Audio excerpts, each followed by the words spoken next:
Good afternoon, students. My name is Vishal, and I'm a faculty of Law at Study IQ. तो students, आज की video के अंदर हम डिस्कस करेंगे सर्टेन की पॉइंट्स, कुछ ऐसे की पॉइंट्स जो स्टूडेंट्स को हमेशा याद रखने चाहिए। तो स्टूडेंट्स जो लॉ ऑप्शन के लिए प्रिपेयर कर रहे हैं या जो किसी भी ऑप्शन के लिए प्रिपेयर कर रहे हैं, इसमें जो कुछ पॉइंट्स जो हैं वो ऐसे कॉमन पॉइंट्स हैं जो हर स्टूडेंट्स को अपनी तैयारी के दौरान, अपनी प्रिपरेशन के दौरान हमेशा याद रखने चाहिए।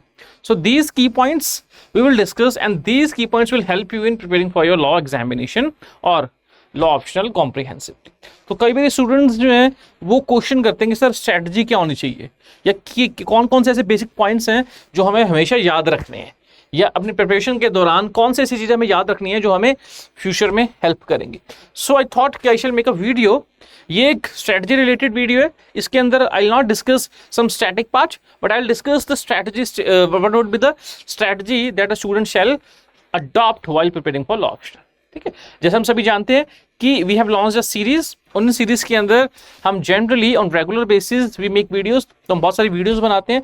उस वीडियोस के अंदर कुछ टॉपिक्स जो हैं वो करंट से रिलेटेड होते हैं, कुछ टॉपिक्स स्ट्रेटजी से जुड़े होते हैं, और कुछ टॉपिक्स स्टैटिक एरिया से जुड़े होते हैं। जैसे आप सभी जानते होंगे कि कॉन्स्टिट्यूशनल लॉ से रिलेटेड मैंने कई वीडियोस अपलोड किए हैं ऑन द यूट्यूब, जिसके अंदर I have discuss certain important article. Example, evolution of article 21, the different facets of equality under article 14, substantive equality क्या होता है, फॉर्मल इक्वालिटी क्या होता है, what is the definition of state, what is constitutionalism, what is the freedom of religion, what are different freedom under article 19।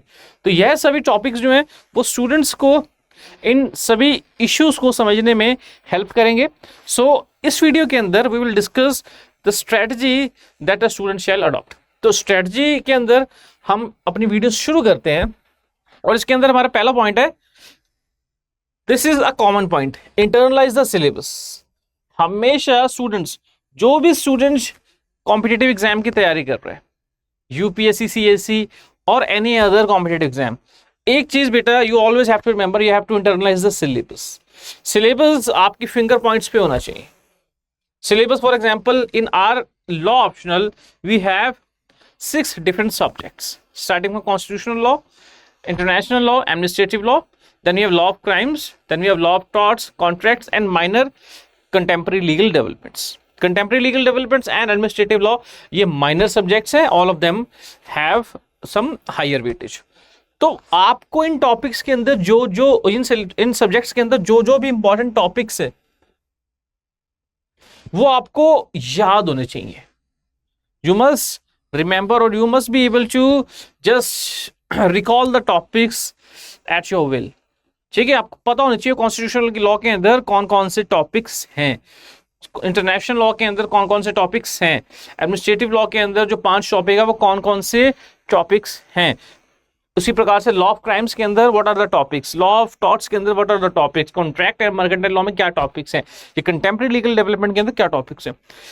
तो syllabus को याद करना, तो student who has just started his preparation, जिसने अपनी प्रिपरेशन अभी शुरू ही की है, तो पहला काम एक दिन लगाकर आपको यह करना है कि you have to internalise the syllabus. आपको आपके सिलेबस को इस प्रकार से याद करना है, इस प्रकार से समझना है कि भविष्य के अंदर you will be able to pick whatever current affairs we have in the news. अब जनरली क्या होता है कि सिलेबस को याद करना क्यों आवश्यक है, ये इसलिए आवश्यक है, पहला तो we will be able to define our preparation, we will be able to refine our preparation. ठीक है, अगर आपको सिलेबस ही पता नहीं होगा तो जनरली स्टूडेंट्स कई बार मुझसे क्वेश्चन पूछते हैं कि सर हमें एविडेंस एक्ट्स के नोट्स दे दो। आई से कि बेटा evidence act is not the part of the syllabus, CRPC is not the part of the syllabus, CPC is not the part of the syllabus, Limitation Act is not the part of syllabus, Specific Relief Act is not part of the syllabus, Family laws is not part of the syllabus, Taxation law is not part of the syllabus। तो यह topics हमारे syllabus का part ही नहीं है, तो आप इसके notes लेकर करोगे क्या? It would be wastage of time. We are not preparing for UPSC, we are not preparing for judiciary, we are preparing for UPSC। तो हमारी स्ट्रेटजी जो है वो जुडिशरी से अलग होनी चाहिए, और वो तभी आपको, तो पहला कॉम्पोनेंट स्ट्रेटजी मेकिंग का है, you must internalise the syllabus. Syllabus की डिटेल वीडियोस मैंने यूट्यूब पर बना रखी हैं, I have already made detail videos of syllabus, जिसके अंदर मैंने एक एक टॉपिक को डिस्कस किया है कि what is the scope of that particular topic. तो वीडियोस आप एक्सेस कर सकते हैं, वो यूट्यूब को आपको स्टडी IQ के चैनल्स में मिल जाएंगी, in which I have discuss each and every topic in detail, right. Next, after internalizing the syllabus, the next thing that you have to do is finalizing the sources and study material. दूसरा सबसे important काम जो student को करना होता है वो ये होता है कि what are the sources that I shall refer to, कौन कौन से सोर्सेज हैं जो हमें रेफर करने होंगे, कौन कौन सा study material, because sources define करना भी बहुत important part of your strategy. Because generally क्या होता है कि there is so much of information on the internet, there is so much of information, there are so many books on a particular topic, student confuse हो जाते हैं कि sir कौन सा टॉपिक कौन सी बुक से पढ़े, कौन सा टॉपिक कौन सी बुक से ना पढ़े. तो जनरली इसलिए अपने सोर्सेज और स्टडी मटेरियल को फाइनलाइज करना बहुत इंपॉर्टेंट है. तो हमारे लॉ प्रोग्राम के अंदर the programme that we offer in the study IQ, तो हमारा नया batch is starting from 21 April. इस बैच के अंदर और लॉ बैच के अंदर generally we study each and every topic, we integrate the syllabus with current affairs. उसके साथ में we also go for regular answer writing sessions as well as we go for mentorship program. तो students को law option program के अंदर we cover the syllabus in 5.5 to 6 months. इसका मतलब हम हर topic को, there will not be a single topic जो हम छोड़ देते हैं. I have seen in, I don't want to take somebody's name, ठीक है, but that does not befits a teacher, but generally what I've seen is कि teacher skip topics, जो topics उनको इररिलेवेंट लगते हैं, जो उनको लगता है कि पिछले 2-3 साल में इससे क्वेश्चन नहीं आया, तो वो जनरली क्या करते हैं, टॉपिक्स को स्किप कर देते हैं, दे स्किप द टॉपिक्स. अब कई बार ऐसा होता है कि यूपीएससी इज एनीथिंग बट, और UPSC is anything but predictable. UPSC जो है कुछ भी है लेकिन प्रेडिक्टेबल नहीं है. तो they can ask any question from you from any topic. कई बार तो वो टॉपिक से बाहर भी क्वेश्चन जनरली पूछते नहीं है, लेकिन कई बार फ्यू क्वेश्चन ऐसे, कुछ क्वेश्चन से देखे गए हैं यूपीएससी ने टॉपिक से बाहर भी पूछे. तो इस केस के अंदर what we have to do is कि हम कोई भी टॉपिक छोड़ने का, we can not afford to leave any topic. ठीक है, हाँ, वी हैव ऑप्शंस, हमारे पास ऑप्शंस होती हैं, बिकॉज इन ईच पेपर हमारे पास 8 क्वेश्चन होते हैं और 8 में से 5 ही अटेम्प्ट करने होते हैं, तो 3 क्वेश्चन की चॉइस आपके पास हमेशा होती है. लेकिन फिर भी सिलेबस जितना कॉम्प्रिहेंसिवली कवर किया जाए उतना ही बढ़िया. तो स्टडी IQ में we cover each and every topic in detail. उसके साथ में we integrate the topics with current affairs. अब जैसे फॉर एग्जाम्पल अगर आर्टिकल 200 की बात करें, तो recently I was teaching article 200 to the students. तो आर्टिकल 200 के अंदर वी हैव सीन कि the powers of the governor, especially the power of the governor to give assent to the bill, इस पावर को रीडिफाइन किया supreme court ने in the case of state of Tamil Nadu versus the governor of Tamil Nadu and others in 2025. तो यह judgement को हमने इस topic के संग, इस आर्टिकल के संग इंटीग्रेट किया. So in this way we integrate the recent judgments with the current topics, or we recent judgment with the syllabus. उसके साथ में we also offer answer writing programs, जिसके अंदर on the regular basis we ask the students to write answers. Students जो हैं वो answers लिखते हैं, we evaluate the answer personally, I evaluate the answer personally, और उसके बाद I send the feedback to the students. इससे students को अपने आंसर राइटिंग स्किल्स बेहतर करने में मदद मिलती है, उनको स्ट्रक्चर बनाने में, how to structure the answer, how to write down relevant answers which can obtain you good marks. तो यह सभी स्किल्स इंप्रूव करने में मदद मिलती है. साथ में स्टूडेंट्स को मेंटरशिप सेशंस भी मिलते हैं. तो students who want to avail mentorship sessions, 30 महीने तक कोई भी स्टूडेंट जो है वो मेंटरशिप प्रोग्राम को अवेल कर सकता है. मतलब उसके अंदर ही can ask any doubts related to the academics. तो एकेडमिक्स से जुड़े हुए कोई भी उसके स्टूडेंट की अगर शंका है, आशंका है, डाउट्स हैं, तो he can ask. Coming back, the second strategy और the second fine point I was discussing was कि आपको अपने सोर्सेज और स्टडी मटेरियल को फाइनलाइज करना है. फॉर एग्जांपल मैंने एक वीडियो बनाई है ऑन द यूट्यूब हमारे स्टडी IQ चैनल पर ही, जहां पर you will find the relevant sources, जहां पर मैंने हर टॉपिक से या हर सब्जेक्ट के लिए कौन कौन से स्टडी मटेरियल को यूज करना बेहतर रहेगा वो डिफाइन किया. ठीक है, मैंने कॉन्स्टिट्यूशन लॉ के लिए बुक्स रिकमेंड की हैं, मैंने एडमिनिस्ट्रेटिव लॉ के लिए बुक्स रेकमेंड की हैं, इंटरनेशनल लॉ के लिए बुक्स रेकमेंड की हैं, लॉ ऑफ क्राइम के लिए बुक रेकमेंड की है, कॉन्ट्रैक्ट एंड टॉर्ट्स के लिए बुक रेकमेंड की है. उसके साथ साथ CLD को किस प्रकार से डील किया जाएगा वो मैंने रीड किए. तो इसलिए बहुत इंपॉर्टेंट है कि आप लोग अपने सोर्सेज को फाइनलाइज कीजिए, and once you finalize the sources don't refer any other source. ठीक है, जितना हो सके उन्हें सोर्सेज की मल्टीपल रिवीजन कीजिए. For example if you choose Ratanlal Dhirajlal for law of torts. तो लॉ ऑफ टॉर्ट्स के अंदर जो हमारा रेलिवेंट सिलेबस है वो सब रतनलाल धीरजलाल से कवर हो जाएगा। तो apart from Ratanlal Dhirajlal you do not have to study any other book, that will be wasted of time. ठीक है, या फिर अगर if you reading Avtar Singh for contract and mercantile law, तो कॉन्ट्रैक्ट एंड मर्केंटाइल लॉ के अंदर फिर reading Avtar Singh to read it thoroughly and don't refer any other book. ठीक है, दैट वुड बी सफिशिएंट। या फिर reading IP Masih for administrative law, that would be sufficient to cover all the topics. तो sources को finalize करना, study material को finalize करना is very important in our law program. तो generally for each and every topic I give PDFs which are calibrated according to the need of the examination. तो जो मेरी PDFs होती हैं हमारे लॉग प्रोग्राम के अंदर वो इसी प्रकार से बनाई जाती हैं ताकि स्टूडेंट्स जो हैं वो सिलेबस के अकॉर्डिंग प्रिपेयर कर सकें। एंड द पीडीएफ्स, एक टॉपिक की पीडीएफ जो है that is crisp, that is designed according to the requirement of the examination. Third, thorough analysis of the PYQs. Now this is also very important. Students जो है sometimes hesitate to analyze the PYQs. Previous year questions को analyze करना it is a important part of your preparation. Because PYQs को analyze करके आपको समझ में आता है कि एग्जामिनेशन का पैटर्न क्या है, किस प्रकार से क्वेश्चन पूछे जाते हैं। Generally for example in our examination we have seen कि generally the question are statement based. ठीक है, क्वेश्चन स्टेटमेंट बेस्ड होते हैं in which you have to interpret the question. आपको देखना होता है कि क्वेश्चन या एग्जामिनर क्वेश्चन में पूछना क्या चाह रहा है, right. For example I will give you an example. Constitution law के अंदर एक क्वेश्चन आया कि a law which is inconsistent with any of the fundamental rights provided under part 3 of the constitution, such a law is void but up to the extent of inconsistency dot then comment. अब ये question जो एक statement जो आई है, now you have to interpret this statement, right your answer accordingly. ठीक है, अब वो आपसे directly they are not asking you the scope of article 13, वो आपसे ये नहीं पूछ रहे हैं कि what is the scope of article 13 under the constitution. नहीं, आपको स्टेटमेंट को इंटरप्रेट करना है। You have to understand what the questioner और द एग्जामिनर इज आस्किंग, और उसके बाद आपको आपका आंसर जो है वो स्टेटमेंट के अकॉर्डिंग डिफाइन करना है। अब इस क्वेश्चन के अकॉर्डिंग जो एग्जामिनर आपसे एक्सपेक्ट कर रहा है कि आप डॉक्ट्रिन ऑफ सेवरेबिलिटी लिखेंगे।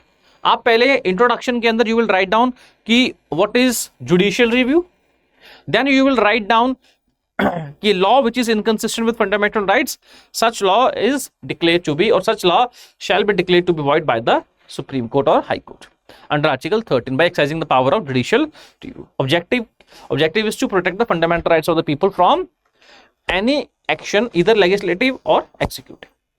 But now you will explain the doctrine of severability, because question में क्या पूछा गया है, a law inconsistent with fundamental right is void but to the extent of inconsistency. Extent की बात हो रही है, इसका मतलब you have to now mention in the second half और second part of the answer the doctrine of severability. आप mention करोगे कि a law shall be void, a law which is against fundamental right which is violating fundamental right shall be void, लेकिन ये जो law है it will be void only to the extent. इसका मतलब अगर उस लॉ के कुछ ऐसे प्रोविजंस हैं which are not in contravention to fundamental rights, तो वो प्रोविजन जो है वो अपने आप जो है इनवैलिडेट नहीं होंगे, the provision will still stand still.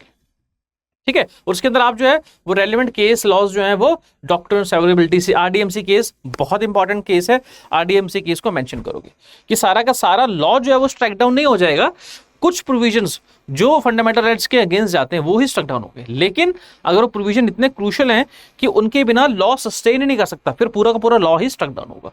तो ये आपको डिस्कस करना पड़ेगा, ये मेंशन करना पड़ेगा। Now it will be done only if you understand the pattern of the question.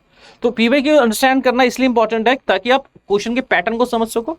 अब for example in criminal law generally the question आता है कि suppose they are asking you about a particular crime, ठीक है, वो आपसे theft पूछ रहे हैं, and then they will ask you illustrate. Illustrate का मतलब सीधा सीधा ये है कि आपको वहां पर एक सिचुएशन, फैक्ट सिचुएशन बनानी है जिसके अंदर you have to describe the commission of offence of theft. ठीक है, तो इलस्ट्रेट। अब आपको अगर ये पता नहीं होगा कि इस प्रकार से क्वेश्चन पूछा जाता है कि वो क्वेश्चन के अंदर they can also ask you illustrations, कि illustration they will also ask you illustrate, तो आप कैसे at the time आंसर बनाओगे।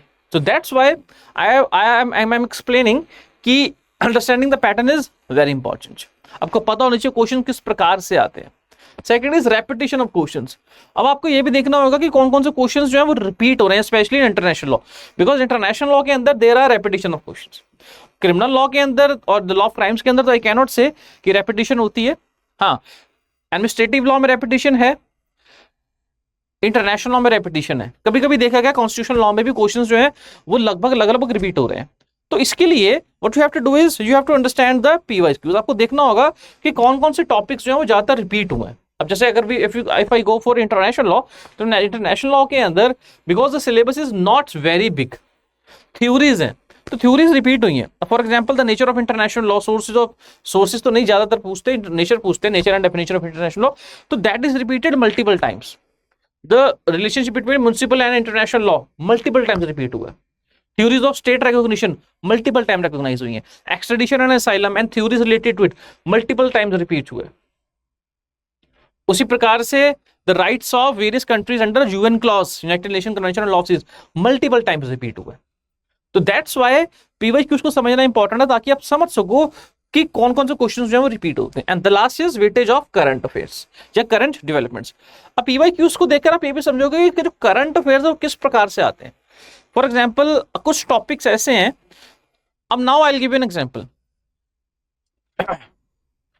2017 में we have this right to privacy judgement, और right to privacy judgement I case put of सामी case, and immediately in mains there was the question related to right to privacy.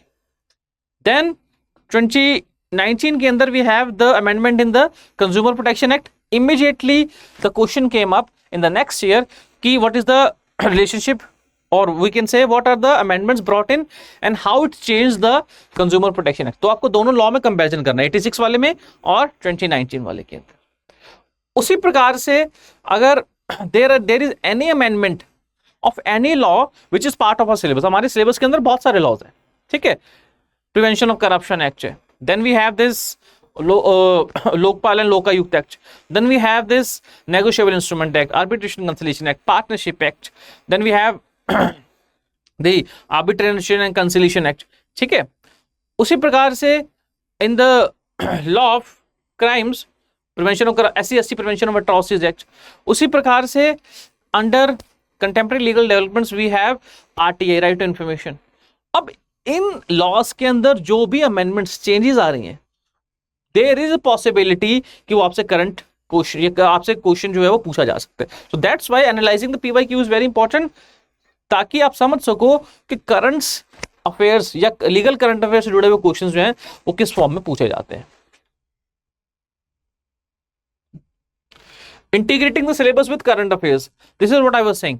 अब बहुत से मैं आपको example देता हूं कि किस प्रकार से, I have given example earlier also, कि अगर हम बात करें state of Tamil Nadu versus governor of Tamil Nadu, अब ये जजमेंट जो है, इस जजमेंट के अंदर article 200 and 201 of the constitution का स्कोप जो डिस्कस किया गया। अब इस आर्टिकल के अंदर या इस जजमेंट के अंदर, अभी जजमेंट जो है वो आर्टिकल 200 और 201 का स्कोप डिफाइन कर रही है।